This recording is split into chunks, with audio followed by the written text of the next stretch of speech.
Okay, here's the fourth installment of the history of anarchism. I'm going to discuss briefly American utopianism and the work of Josiah Warren in particular. Now, as I say, America provided a kind of haven for many radical Protestant sects, and some of these were fairly small groups that set up little autonomous communities, especially on the American frontier. I mean, starting in the 17th century. We might think of Ephrata Cloister, for instance, as one of these. And usually these communities practiced, for one thing, a shared property, as well as many other distinctive, perhaps practices distinctive to each community.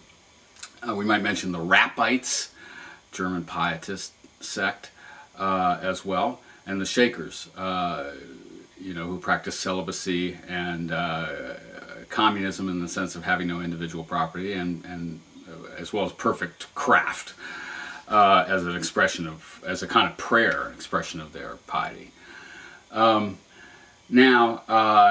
in the early 19th century, you have a number of new utopian projects. Some of them are religious, some of them are not. We could talk about John Humphrey Noyes's Oneida, and Aidan Ballew's Hopedale. Aidan Ballew was a great religious Christian pacifist, very influential on Tolstoy, and through Tolstoy on Martin Luther King and Gandhi and others. And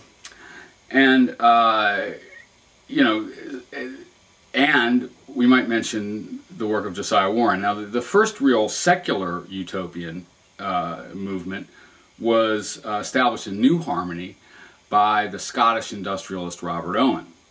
And Owen was, interestingly, something of a follower of the great British anarchist William Godwin. And the band, actually he bought New Harmony lock, stock, and barrel from the Rappites. The band leader at New Harmony was Josiah Warren. Now, New Harmony practiced what Owen called communism, that is, common ownership of property, and this, in part at least, accounted for its failure. It failed after a couple of years in wrangling over whose stuff was whose, and so on. And Warren drew the conclusion that people's property and people's interests should be separated rather than conjoined. That is, he drew a kind of individualist set of conclusions. And in fact, he was a radical individualist, metaphysically as well as politically. And he claimed that, sort of like the advancement of science would start to focus on, in its advancement, science would start to focus on the peculiarities of each object and each person rather than what they had in common. An amazingly kind of perverse position. He took individualism as a model for the world. He also held, okay, so that sounds like, individualist anarchism, property, and all that. But he held that, he held the labor theory of value, already traditional by the time he did his work. And he formed a institution known as the Time Store that made use of labor notes in which functioned as promises to do work. And that was to be the circulating medium. That was to be the form of money. And essentially the Time Store became a center for cooperative economies. Warren, we could say, was an anti-communist. He said that about himself. But he was also an anti-capitalist. And this is the respect in which that's true. That is, he rejected the profit motive, and he rejected demand as fixing the value of a commodity. So, for example, he said, what is the value of a glass of water to a drowning man? I mean, to a man dying of thirst. And the answer is everything he has.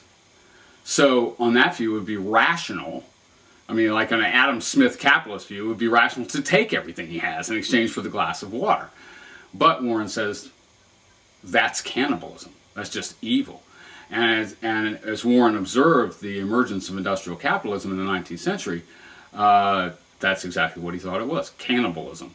All right, so Warren formed a series of utopian communities in one called Utopia in Ohio, Modern Times on Long Island, that practiced cooperative economies, and they were quite successful. The Times store was quite successful, and one of their successes was that the labor economy allowed people that were destitute to have their own homes and to accumulate some property because their labor became currency.